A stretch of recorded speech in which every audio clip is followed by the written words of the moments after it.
నమస్కారం ADB news కు స్వాగతం. ముందుగా హెడ్లైన్స్.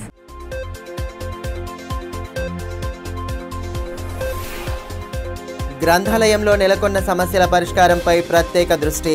కేంద్ర గ్రంథాలయాన్ని ఆకస్మికంగా తనిఖీ చేసిన జిల్లా కలెక్టర్. మౌలిక సదుపాయాల కల్పనకు కృషి చేస్తామని భరోసా కల్పించిన పాలనాధికారి.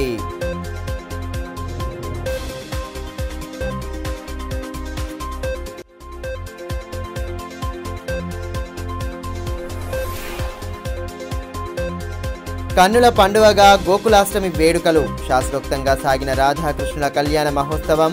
ఊరువాడ వెల్లివిరిసిన ఆధ్యాత్మిక శోభ.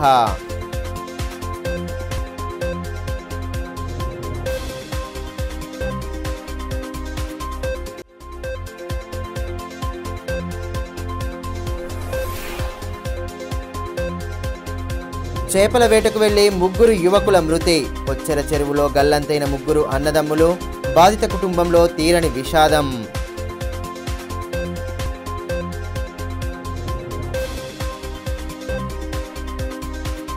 జిల్లా కేంద్రంలోని గ్రంథాలయంలో నెలకొన్న సమస్యల పరిష్కారానికి తన వంతు కృషి చేస్తానని, పోటీ పరీక్షలకు సన్నద్ధమయ్యే అభ్యర్థులు ఉద్యోగాలు సాధించి తమ తల్లిదండ్రుల కలలను నెరవేర్చాలని జిల్లా కలెక్టర్ రాజర్షి షా అన్నారు.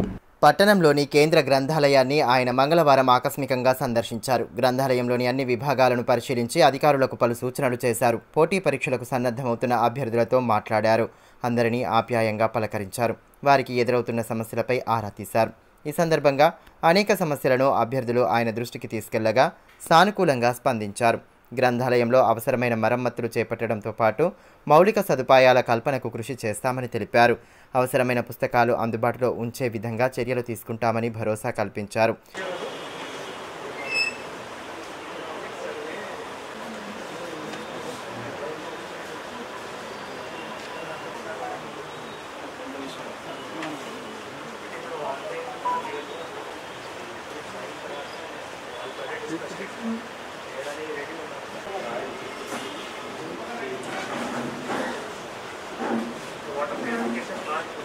ఎలాంటి ఆందోళన లేకుండా ప్రశాంతమైన వాతావరణంలో చదువుకుంటూ ప్రభుత్వ కొలువులు సాధించాలని ఆకాంక్షించారు. తల్లిదండ్రులు తమపై పెట్టుకున్న నమ్మకాన్ని వమ్ము చేయకుండా ప్రతి ఒక్కరూ లక్ష్యం దిశగా అడుగులు వేయాలని, ఉన్నత స్థాయికి చేరుకోవాలని అన్నారు. ముఖ్యంగా గేటు ఏర్పాటు చేయడంతో పాటు యుద్ధ ప్రాతిపదికన చేపట్టాల్సిన మరమ్మతులను వెంటనే చేయిస్తామన్నారు. ఆయన వెంట గ్రంథాలయ కార్యదర్శితో పాటు కార్యాలయ సిబ్బంది తదితరులు ఉన్నారు. డిఎస్సి ఎగ్జామ్ రాసే ముందు కూడా, డిఎస్సి ఎగ్జామ్ జరిగే ముందు కూడా వారు మా దగ్గర వచ్చి టైమింగ్స్ గురించి కూడా అప్పుడు చెప్పారు. సో ఇప్పుడు అడిగితే అప్పుడు టైమింగ్స్ కూడా మోడిఫై చేసి పొద్దున 6 నుంచి నైట్ 11 వరకు ఇక్కడ స్టాఫ్ కూడా ఉండి మానిటర్ చేయడం జరిగింది. ఇప్పుడు కూడా అదే టైమింగ్స్ మెయింటైన్ చేయాలి కోరుతున్నారు. సో ఇక్కడ సెక్రటరీ లైబ్రరీ గారు కూడా వారు ఏవైతే సూచనలు ఉన్నాయో, వారు ఏవైతే ఈ సమస్యలు ఉన్నాయో అవి కూడా చెప్పడం జరిగింది. కొన్ని సమస్యలకు సంబంధించిన ఇక్కడ డోర్స్, విండోస్ సమస్యలు కానీ, తర్వాత ఎలక్ట్రిఫికేషన్ సమస్యలు కానీ, తర్వాత ఇక్కడ బుక్స్, మ్యాగజైన్స్ ఈ సమస్యలు కానీ, వైఫై సమస్యలు కానీ, గేట్ సమస్యలు కానీ ఇవన్నీ చెప్పడం జరిగింది. సో ఈ అన్ని సమస్యలకి తప్పకుండా రిజాల్వ్ చేస్తాము. ఎందుకంటే ఇప్పుడు వాళ్ళు చాలా ఒక కీలకమైన టైంలో వారు ఇప్పుడు పాస్ అవుతున్నారు. ఈ కీలకమైన టైం ఎందుకంటే ఇప్పుడు అక్టోబర్లో మళ్ళీ గ్రూప్ 1 ఎగ్జామ్ ఉంది, తర్వాత నవంబర్లో గ్రూప్ 3 ఎగ్జామ్ ఉంది, తర్వాత డిసెంబర్లో గ్రూప్ 2 ఎగ్జామ్. అంటే ఇప్పుడు ఇప్పటి నుంచి నెక్స్ట్ 4 మంత్స్ వారి భవిష్యత్ కోసం చాలా క్రూషియల్ ఉంది. సో మా కోరిక అండ్ వారి కోరిక కూడా ఒకటే. వారు తప్పకుండా ప్రతి ఒక్కరూ ఏమైనా గ్రూప్స్ ఎగ్జామ్లో వారికి మంచి ప్రభుత్వ ఉపాధి రావాలి. నా కోరిక కూడా అదే. అటు ఆదిలాబాద్ జిల్లాలో అట్లానే ఇక్కడ ఆదిలాబాద్ సెంట్రల్ లైబ్రరీ కానీ, ఇట్లా మా జిల్లాలో ఉన్న ప్రతి ఒక్క లైబ్రరీ కానీ, అక్కడ ఏజెన్సీ ప్రాంతంలో ఉట్నూరులో కానీ కూడా ప్రతి ఒక్క చోట్ల ఎక్కువ మంది మన ఆదిలాబాద్ జిల్లా నుంచి గ్రూప్స్ ఎగ్జామ్లో పాస్ అవ్వాలి నేను కోరుతున్నాము. ముఖ్యంగా వారందరికీ కూడా వాళ్ళు ఇలానే కృషి చేయాలి. ప్రతిరోజు ఇక్కడికి వచ్చి మళ్ళీ మనం అక్కడ బుక్ సెక్షన్లో కానీ, రీడింగ్ సెక్షన్లో కానీ కూర్చొని అవసరమైతే ఇంటరాక్షన్ కూడా చేయాలి. ఎందుకంటే కొన్ని సందర్భంలో వారు ఒక పర్సన్కి ఒక కన్సెప్ట్ అర్థం వస్తాయి, ఇంకొక పర్సన్కి ఆ కన్సెప్ట్ అర్థం రాకపోవచ్చు. సో ఆ టైంలో కొద్దిగా గ్రూప్ డిస్కషన్ కూడా చేస్తే, లేదు మళ్ళీ గ్రూప్ ఆన్సర్ రైటింగ్ ప్రాక్టీస్ కూడా చేస్తే అది ఒక మంచి వాళ్ళకి ఒకరితో ఇంటరాక్షన్ చేసుకొని అన్ని సమస్యలు కూడా సాల్వ్ చేయడానికి అవుతాయి. అంటే నేను ఎట్లా చెప్తున్నామంటే, నేను కూడా సివిల్స్ ఎగ్జామ్ రాసేటప్పుడు అట్లానే స్టడీ చేశాము. అంటే మాతో ఉన్న ఏవైతే గ్రూప్ ఉన్నాయో వాళ్ళతో ఇంటరాక్షన్ చేసుకొని కొన్ని టాపిక్స్ ఒక ఫ్రెండ్కి చాలా అర్థం వచ్చింది, కొన్ని టాపిక్ నాకు అర్థం వచ్చింది. సో ఒకళ్ళొకరు ఇంటరాక్షన్ చేసుకొని ఒకళ్ళొకరు సమస్య రిజాల్వ్ చేసుకుంటూ గ్రూప్ ఆన్సర్ రైటింగ్ కూడా అంటే టైం ఉంటాయి. ఎందుకంటే ఇప్పుడు దాంట్లో 150 మార్క్స్ సంబంధించిన మెయిన్స్లో ఎగ్జామ్ పేపర్ రాయాల్సిన ఉంటుంది. సో ఆ టైం లిమిట్లో మొత్తం అన్ని క్వశ్చన్స్ అటెంప్ట్ చేయాలి అంటే చాలా ప్రాక్టీస్ చేయాల్సిన ఉంటుంది. సో ఒకరు గ్రూప్ ఆన్సర్ రైటింగ్ కూడా అట్లా చేస్తే వాళ్ళకి మంచి మార్క్స్ కూడా స్కోర్ చేయడానికి అవకాశం ఉంటుంది. శ్రీకృష్ణ జన్మాష్టమి వేడుకలను పురస్కరించుకొని ఆధ్యాత్మిక శోభ నెలకొంది. పట్టణంలోని శ్రీ రామచంద్ర గోపాలకృష్ణ మఠంలో గోకులాష్టమి పర్వదినం నేపథ్యంలో మంగళవారం పలు ఆధ్యాత్మిక కార్యక్రమాలు నిర్వహించారు. భజన కీర్తనలు భక్తి పాటల నడుమ ఆలయ ప్రాంగణం హరినామ స్మరణతో మారుమోగింది. భక్తులు తమ చిన్నారులను గోపికా కృష్ణుడి వేషధారణలో అలంకరించి తీసుకురాగా ఆలయంలో చిన్నారులు సందడి చేశారు. లోకనాథుడైన ఆ జగన్నాథుడిని ప్రత్యేక పూజలతో ఆరాధించి తమ భక్తి ప్రపత్తులు చాటుకున్నారు. ఈ ఉత్సవంలో ఉత్సాహంగా పాల్గొని ఆ భగవంతుడిని ఆరాధించారు. మఠాధిపతి యోగానంద సరస్వతి స్వామీజీ నేతృత్వంలో ఈ వేడుకలు అద్భుతంగా జరిగాయి. మహారాష్ట్రలోని ఘాటాంజీ వాస్తవ్యులు గణేష్ వాకిలే మహారాజ్ వచ్చిన భక్తులకు కృష్ణ జన్మకీర్తన బోధించారు. అనంతరం గోపాల కాల నిర్వహించారు. మఠాధిపతితో భక్తులు పుగిడి ఆడి సందడి చేశారు. వైభవోపేతంగా సాగిన ఈ ఉత్సవంలో సనాతన హిందూ ఉత్సవ సమితి సభ్యులతో పాటు పట్టణ ప్రముఖులు భక్తులు పెద్ద ఎత్తున పాల్గొన్నారు.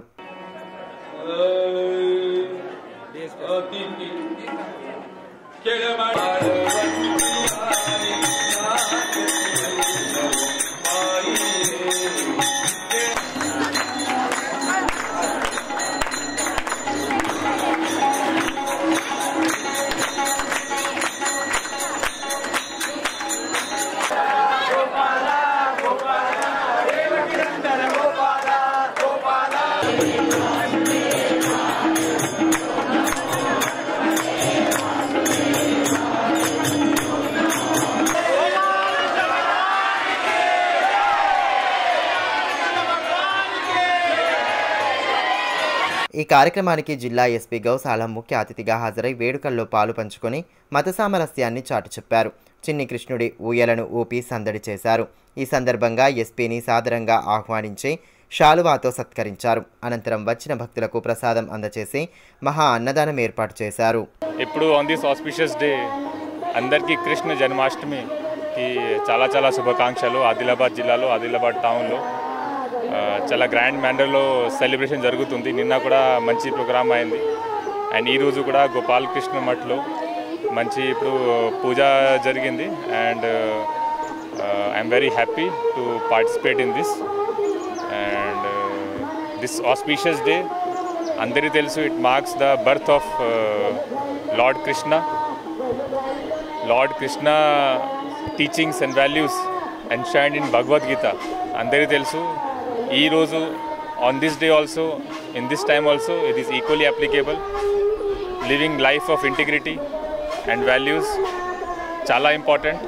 And on this auspicious day again from Adilabad జిల్లా పోలీస్ తరఫు నుంచి అందరికీ చాలా శుభాకాంక్షలు. మరోవైపు తాంసీ మండలం పొన్నారి రాధాకృష్ణ ఆలయంలో కురుమా యాదవులు శ్రీకృష్ణ జన్మాష్టమి సందర్భంగా గ్రామంలో పల్లకి ఊరేగింపు నిర్వహించారు. ఆలయంలో ప్రత్యేక పూజల అనంతరం పూలతో సుందరంగా ముస్తాబు చేసిన పల్లకిలో చిన్ని కృష్ణుని విగ్రహాన్ని ఉంచి డప్పు చప్పుళ్ళు డీజే భక్తి గీతాల నడుమ ఊరేగించారు.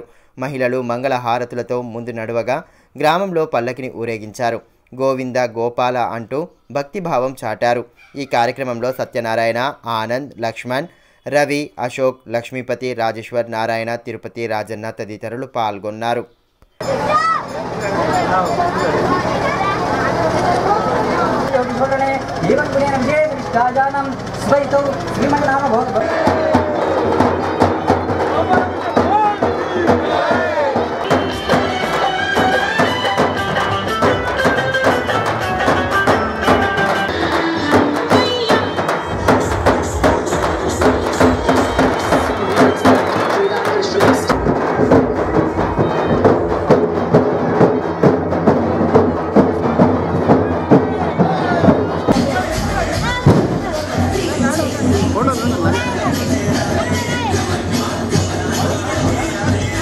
అదేవిధంగా తాంసీ మండలంలోని కప్పర్ల రామాలయంలో గోకులాష్టమి వేడుకలు భక్తి శ్రద్ధల నడుమ నిర్వహించారు.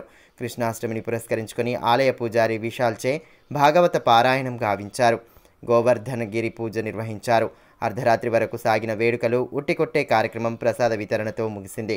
కాగా తల్లిదండ్రులు తమ చిన్నారులను చిన్ని కృష్ణుడు గోపిక వేషధారణలతో ముస్తాబు చేసి ఆలయానికి తీసుకురాగా పిల్లల నృత్యాలను చూసి మురిసిపోయారు. కార్యక్రమంలో గ్రామస్తులు పాల్గొన్నారు.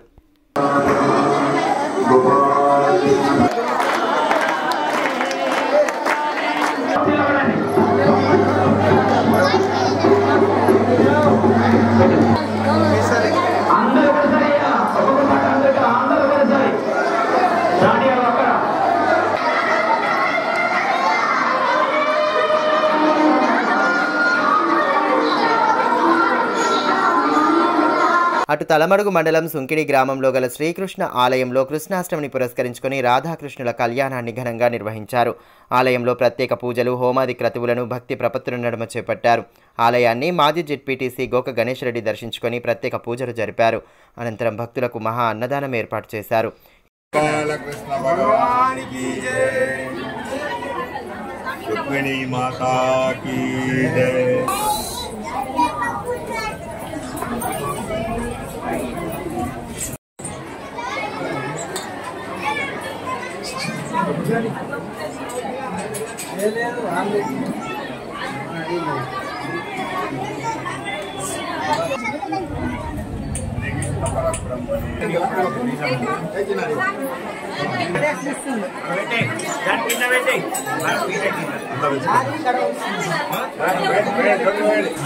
ఈ సందర్భంగా మాజీ జెడ్పీటీసీ గణేష్ రెడ్డి మాట్లాడుతూ యాదవుల ఐక్యతతో కృష్ణ ఆలయం నిర్మించుకొని గత 5 సంవత్సరాలుగా రాధాకృష్ణుల కళ్యాణం అంగరంగ వైభవంగా నిర్వహిస్తున్నారని అన్నారు.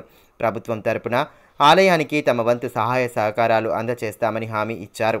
కార్యక్రమంలో తలమడుగు మాజీ ఎంపీపీ కళ్యాణం లక్ష్మీ రాజేశ్వర్, సుంకిడి మాజీ సర్పంచ్ మహేందర్ యాదవ్, సుంకిడి మాజీ ఎంపీటీసీ వెంకన్న యాదవ్, ప్రవీణ్ రెడ్డి, జ్ఞానేశ్వర్, పోషెట్టి, ఆశన్న యాదవ్, నీలగిరి అశోక్ తదితరులు పాల్గొన్నారు. గత 5 సంవత్సరాల ముందు ఇక్కడ ఈ కృష్ణ భగవాని దేవాలయం నిర్మించుకున్నారు. మరి అప్పటి నుంచి ఇప్పటిదాకా ప్రతి సంవత్సరము ఈ వారోత్సవాలు చేస్తూ ఇది 5వ వారోత్సవం.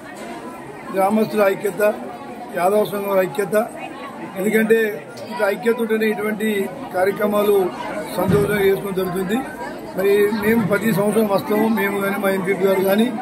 మరి ఈ కృష్ణ భగవాని ఆశీర్వాదంతో మంచిగా పంటలు వండి ప్రజలందరూ సుఖ సంతృప్తి ఉండాలా, ఆరోగ్యంగా ఉండాలా. చేపల వేట ఓ కుటుంబంలో తీవ్ర విషాదం నింపింది. చేపలు పట్టేందుకు చెరువులోకి దిగిన 3 యువకులు నీట మునిగి గల్లంతయ్యారు. పొరుగున ఉన్న మహారాష్ట్రలోని నాందేడ్ జిల్లా నయా ఆబాదీ గ్రామానికి చెందిన విజయ్, అక్షయ్, ఆకాష్ అను 3 అన్నదమ్ములు కూలీ పని కోసం గత 6 రోజుల క్రితం ఆదిలాబాద్ జిల్లా తాంసి మండలం బండల్ నాగపూర్ గ్రామానికి వలస వచ్చారు. ఇవాళ ఉదయం మరో బంధువైన కప్పర్ల గ్రామానికి చెందిన కాంబ్లే శ్రీనివాస్తో కలిసి సరదాగా ఆదిలాబాద్ రూరల్ మండలం పరిధిలోని పొచ్చర చెరువు వద్దకు వచ్చారు. చేపలు పడదామని తమ వెంట తెచ్చుకున్న కర్రలతో వాగులోకి దిగారు. నీరు అధికంగా ఉండడంతో మునిగిపోయారు. ఒకరిని కాపాడుదామని మరొకరు నీటిలోకి దిగగా ఈతరాక 3 గల్లంతయ్యారు. మరో బంధువైన శ్రీనివాస్ ఒడ్డుపైనే ఉండడంతో ప్రమాదం తప్పింది. వెంటనే స్థానికుల ద్వారా విషయం తెలుసుకున్న పోలీసులు ఘటనా స్థలానికి చేరుకున్నారు. డీడీఆర్ఎఫ్ బృందానికి సమాచారం అందించి వారిని అక్కడకు రప్పించారు. రంగంలోకి దిగిన వారు స్థానిక జాలర్ల సహాయంతో గాలింపు చర్యలను ముమ్మరం చేశారు. రూరల్ సిఐ ఫణిధర్, ఎస్ఐలు ఈ గాలింపు చర్యలను దగ్గరుండి పర్యవేక్షిస్తున్నారు. అటు బాధిత కుటుంబ సభ్యులు, బంధువులు చెరువు వద్దకు చేరుకున్నారు. విజయ్ మృతదేహం బయటపడడంతో రోదనలు మిన్నంటాయి. కూలీ పని కోసం వచ్చిన వారు ఇలా ప్రమాదం బారిన పడడంతో కన్నీరు మున్నీరుగా విలపించారు. సాయంత్రం వరకు ఈ సహాయక చర్యలు కొనసాగాయి. వ్యక్తులు పొచ్చరవాగులో మునిగిపోయి కనిపించట్లేదని చెప్పి సమాచారం రాగా మేము ఇక్కడికి వచ్చి వెరిఫై చేయగా బండల్ నాగపూర్కి చెందిన 4 వ్యక్తులు ఇక్కడ చేపలు పట్టడానికి వచ్చారు. దాంట్లో 3 వ్యక్తులు నీళ్ళలో మునిగి గల్లంతైనరు. సమాచారం మేరకు మేము డీడీఆర్ఎఫ్ టీంని తీసుకొచ్చి అలాగే గజితగాలను పిలిపించి వెరిఫై నీళ్ళలో వెతికించగా ఒక డెడ్ బాడీ దొరికింది. విజయ్ నాగుల్వర్ అనే వ్యక్తి డెడ్ బాడీ దొరికింది. వీళ్ళు మొత్తం 3 వ్యక్తులు సొంత అన్నదమ్ములు. వీళ్ళు 3 కూడా ఒకరిని కాపాడబోయి ఒకళ్ళు నీళ్ళలో మునిగి గల్లంత అవడం జరిగింది. వీళ్ళు నాందేడ్ సంబంధించిన వ్యక్తులు బండల్ నాగపూర్కి కూలి పని కోసం వారం రోజుల క్రితం వచ్చారు. ఇక్కడ ఉంటూ కూలి పని చేసుకుంటూ ఈరోజు చేపలు పట్టడానికి వచ్చి మునిగిపోయి గల్లంతైనరు. దాంట్లో ఒక డెడ్ బాడీ మాకు ఈరోజు దొరికింది. 4 వచ్చిండ్రు. మొత్తం 4లో 3 గల్లంతైనరు. అందులో ఒక డెడ్ బాడీ దొరికింది. సేఫ్ అయిన వ్యక్తి పేరు శ్రీనివాస్, కాంబ్లేజ్ శ్రీనివాస్. అతను వాళ్ళ బంధువే. అతను చూసి సమాచారం అందించగా మొత్తం అంతా పబ్లిక్ కానీ మాకు సమాచారం వచ్చింది. పబ్లిక్ ద్వారా మేము ఇక్కడికి వచ్చి వాళ్ళ కోసం వెతకడం జరుగుతుంది. ఇతని మహారాష్ట్ర కాదు, ఇతని కప్పర్ల విలేజ్ కాంబ్లేజ్ శ్రీనివాస్ది. ఏజెన్సీ ప్రాంతంలో స్పెషల్ డిఎస్సి నిర్వహించడంతో పాటు లంబాడాలను ఎస్టీ జాబితా నుంచి తొలగించాలన్న డిమాండ్ల సాధనే లక్ష్యంగా ఉమ్మడి ఆదిలాబాద్ జిల్లా బంద్కు తుడుం దెబ్బ పిలుపునిచ్చింది. ఇందులో భాగంగానే జిల్లా కేంద్రంలోని ఆర్టీసీ బస్టాండ్ ప్రధాన ద్వారం వద్ద ధర్నా నిర్వహించారు. 2 గంటల పాటు ధర్నా కొనసాగగా బస్సులు ఎక్కడికక్కడ నిలిచిపోయి ప్రయాణికులు ఇబ్బందులు పడ్డారు. పోలీసులు జోక్యం చేసుకుని నిరసనకారులను సముదాయించే ప్రయత్నం చేశారు.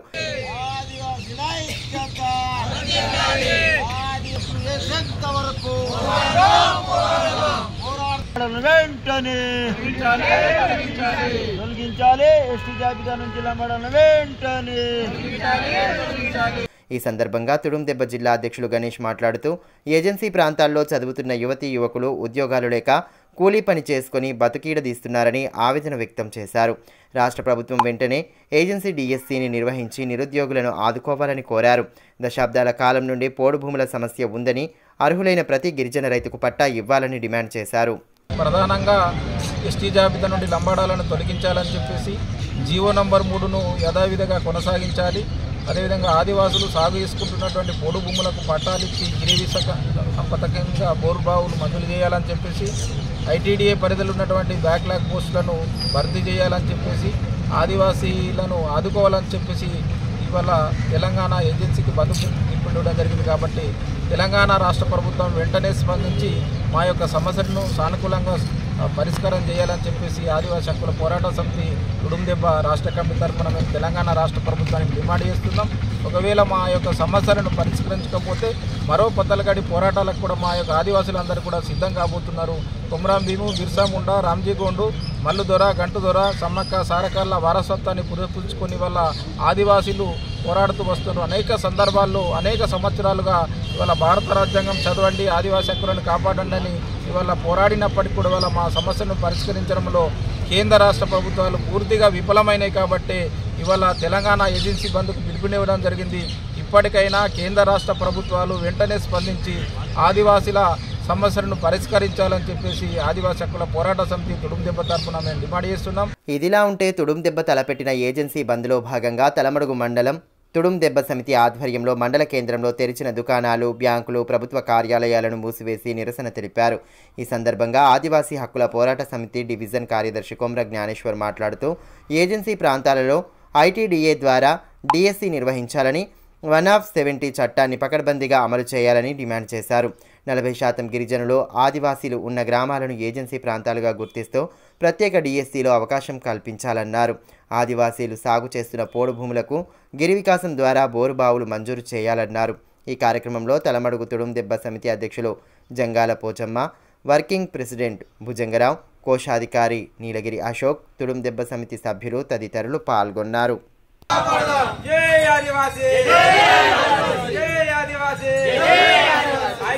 బ్యాక్లాగ్ పోస్టులను వెంటనే ఆదివాసీ ఏజెన్సీ డిఎస్సీని వెంటనే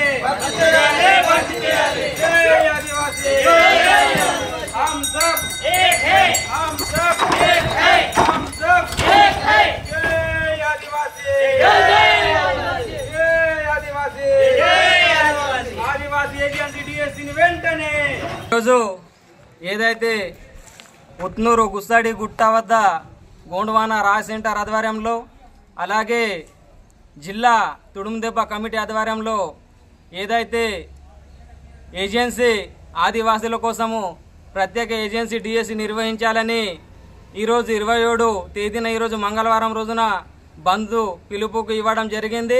పట్టణంలోని ప్రసిద్ధ బెల్లూరి అయ్యప్ప స్వామి ఆలయ ప్రాంగణంలో నూతనంగా నిర్మించిన కోనేరు ప్రతిష్టాపన మహోత్సవాన్ని ఈ నెల 28న నిర్వహించనున్నట్లు ఆలయ కమిటీ అధ్యక్షులు సూర్యకాంత్ ఒక ప్రకటనలో తెలిపారు. బుధవారం వేకువజాము నుండే జల ప్రతిష్ఠ, స్వామివారికి చక్రస్నానం తదితర పూజలను శాస్త్రోక్తంగా జరపనున్నామని, భక్తులు పెద్ద సంఖ్యలో హాజరై స్వామివారి కృపకు పాత్రలు కావాలని సూచించారు. గత ఎన్నికల్లో కాంగ్రెస్ ప్రభుత్వం ఇచ్చిన హామీని నిలబెట్టుకోవాలని, దివ్యాంగులకు 6,000 రూపాయల పింఛన్ అమలు చేయాలని వికలాంగుల హక్కుల జాతీయ వేదిక జిల్లా అధ్యక్షులు మేస్రం నగేష్ డిమాండ్ చేశారు. ఆదిలాబాద్ జిల్లా కేంద్రంలోని సుందరయ్య భవనంలో మంగళవారం ఏర్పాటు చేసిన మీడియా సమావేశంలో ఆయన మాట్లాడారు. దివ్యాంగుల హక్కుల సాధన కోసం ఈ నెల 28న కలెక్టరేట్ ఎదుట నిర్వహించి తలపెట్టిన ధర్నాలో అధిక సంఖ్యలో పాల్గొని విజయవంతం చేయాలని పిలుపునిచ్చారు. గత అసెంబ్లీ ఎన్నికల సమయంలో కాంగ్రెస్ పార్టీ అధికారంలోకి వచ్చిన వెంటనే దివ్యాంగులకు 4,000 నుంచి 6,000కు పెన్షన్ పెంచుతామని హామీ ఇచ్చిందన్నారు. కానీ సీఎంగా రేవంత్ రెడ్డి పదవి బాధ్యతలు చేపట్టి 8 మాసాలు గడిచిపోయినా ఇంతవరకు ఆ హామీను నెరవేర్చడం లేదన్నారు. తక్షణమే 6,000 పెన్షన్ అమలు చేయడంతో పాటు దివ్యాంగుల సమస్యల పరిష్కారానికి కృషి చేయాలని విజ్ఞప్తి చేశారు. లేని పక్షంలో పోరాటాలకు సిద్ధమై తమ హక్కులు సాధించుకుంటామన్నారు. కాబట్టి ఆదిలాబాద్లో ఉన్న వికలాంగులందరూ వేలాదిగా తరలి వచ్చి మా ధర్నాను జయప్రదనం చేయాలని పిలుపునిస్తున్నాం. అదేవిధంగా రేపు మన సుందరయ్య భవన్లో 10కి హాజరు కావాలని వికలాంగుల ఎన్ఫీఆర్డీ సంఘం కోరుతుంది. ఈ ధర్నాలనేది కూడా వికలాంగుల సంక్షేమం, వికలాంగుల పథకాలు గిట్ట ఇది వరకు ఎంతోమంది కలెక్టర్లను ఇవ్వడం, అప్లికేషన్స్ ఇచ్చినా కూడా స్పందన ఇవ్వడం లేదు. గతంలోనే ప్రభుత్వము జనవరి లోపలనే 6,000 ఆసరా పెన్షన్ అమలులోకి తీసుకువస్తాం అనేసి ఇంత చెప్పడం అయింది. కానీ ఇది వరకు గత 8 నెలలుగా కావస్తుంది. కానీ 6,000 ఆసరా పెన్షన్ పైన వికలాంగులపై మొగ్గు చూపుతుంది. కాబట్టి దీనికి రేపు ఆదిలాబాద్ జిల్లాలో వ్యతిరేకంగా ఇంత కలెక్టర్ ఆఫీస్ ముందట మేము నిరసన వ్యక్తం చేస్తున్నాం. సిమెంట్ ఫ్యాక్టరీ 2 సంవత్సరాల్లో ప్రారంభిస్తామంటేనే భూములు ఇస్తామని రేణుకా సిమెంట్ పోరాట కమిటీ అధ్యక్షులు బండి దత్తాత్రి అన్నారు. మంగళవారం రామాయి రేణుక సిమెంట్ పరిశ్రమలో భూములు కోల్పోతున్న భూ నిర్వాసితులకు న్యాయం చేయాలనే డిమాండ్తో కలెక్టరేట్ ఎదుట ధర్నా నిర్వహించారు. భూములకు మార్కెట్ ధరలు ఇవ్వాలని నినాదాలు చేశారు. ఈ కార్యక్రమంలో మాజీ ఎంపీపీ గణరత్ రమేష్, రామాయి మాజీ సర్పంచ్ విఠల్, శంకర్, రైతులు తదితరులు పాల్గొన్నారు. ఈ సందర్భంగా రేణుకా సిమెంట్ బాధిత కమిటీ జిల్లా అధ్యక్షులు బండి దత్తాత్రి మాట్లాడుతూ సిమెంట్ ఫ్యాక్టరీకి భూముల కోసం రైతులకు అధికారులు నోటీసులు పంపించారన్నారు. ఒక్కొక్కరిని పిలిచి 8 నుంచి 9 లక్షల రూపాయలు ఇచ్చి రిజిస్ట్రేషన్ చేయించుకున్నారని ఆరోపించారు. భూములు కావాలంటే రైతులతో అధికారులు సమావేశం నిర్వహించి వారి ఆమోదం మేరకు తీసుకోవాలని కోరారు. ప్రస్తుతం అక్కడ మార్కెట్ ధర 40 నుంచి 50 లక్షలు ఉందని తెలిపారు. ఆ ధరతో పాటు ఇంటికో ఉద్యోగం, 2 ఏళ్ల కాలంలో ఫ్యాక్టరీ పూర్తి చేస్తామన్న హామీ ఇస్తేనే భూములు ఇస్తామని స్పష్టం చేశారు. 40 సంవత్సరం నుంచి ఏదైతే 1979లో సీలింగ్ చట్టం ప్రకారం మాకు ఇచ్చిన భూములు ఇలా పూర్తిగా మేము సాగుకు పనికిరాని భూమిని సాగుకు తెచ్చి మేము సాగు చేస్తున్నాము. ఆ భూమిలో గత 2014, 17, 16, 17, 18 సంవత్సరంలో బిర్లా కంపెనీ వారొచ్చి బోర్లేసి ఈ భూమిలో ఈ ఏదైతే ఏరియా ఉన్నదో ఈ ఏరియాలో సిమెంట్ ఫ్యాక్టరీగా తయారవుతుంది, ఇక్కడ వెళ్తుందని చెప్పేసి గతం నుంచే మాకు భూ సర్వే మీదనే ఈ ఫ్యాక్టరీ పేరుతోటి మాకు తెలంగాణ రాష్ట్ర ప్రభుత్వం ఇచ్చిన సంక్షేమ పథకాలు కానీ ఇప్పుడు ప్రస్తుతం నడుస్తున్నటువంటి కాంగ్రెస్ ప్రభుత్వం ఇస్తున్నటువంటి ఏవైతే మాకు వచ్చేటటువంటి స్కీములు ఉన్నాయో ఆ స్కీమ్ ఇప్పటి కూడా మాకు దూరం చేసేసారు. మరి ఇప్పుడు ఏమంటున్నారంటే మాకు 5 ఎకరాల భూమి ఉంటే అక్కడ స్థానికంగా ఉన్నటువంటి మా కులంలకు 3 ఎకరాలు 2 ఎకరాలన్నారా. ఈ గత పోయిన నెల 27 నాడు ఇక్కడ ఆర్డీఓ గారి దగ్గర మా కౌన్సిలింగ్ ఏర్పాటు చేసిండ్రు. ఆ 27 తారీఖు నాడు మాకు అడ్డగుట్టలు ఉన్నటువంటి ప్రత్యేకంగా కులంస్ని పిలిపించుకొని ఆర్డీఓ గారు మోక మీద నువ్వు ఏదైతే భూమి లేపుతున్నావో అంతే భూమికి నీకు పరిహారం ఇస్తాం. పాపం అమాయకులకు పైస అంటే ఎప్పుడు చూడని వారు కాబట్టి ఇక్కడ నాయకులకు మాట్లాడకుండా వాళ్ళు అక్కడ నోరుని కట్టేయడానికి ప్రయత్నం చేసిన ఆర్డీఓ గారు. వార్తలు ముగించే ముందు హెడ్లైన్స్ మరోసారి.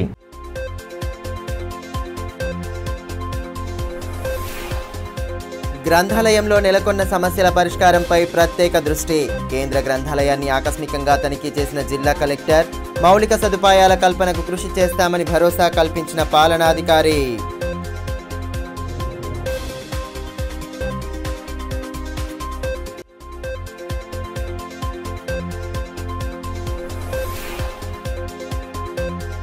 కన్నుల పండువగా గోకులాష్టమి వేడుకలు. శాస్త్రోక్తంగా సాగిన రాధాకృష్ణుల కళ్యాణ మహోత్సవం.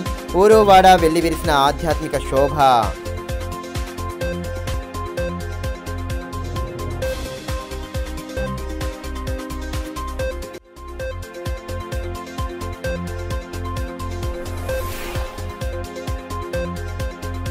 చేపల వేటకు వెళ్లి 3 యువకుల మృతి. కొచ్చెర చెరువులో గల్లంతైన 3 అన్నదమ్ములు.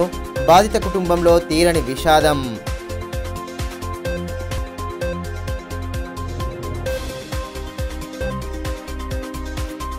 ఈ వార్తలు ఇంతటితో సమాప్తం. తిరిగి ప్రసారమయ్యే మరో బులెటిన్లో మళ్ళీ కలుసుకుందాం. అంతవరకు సెలవు.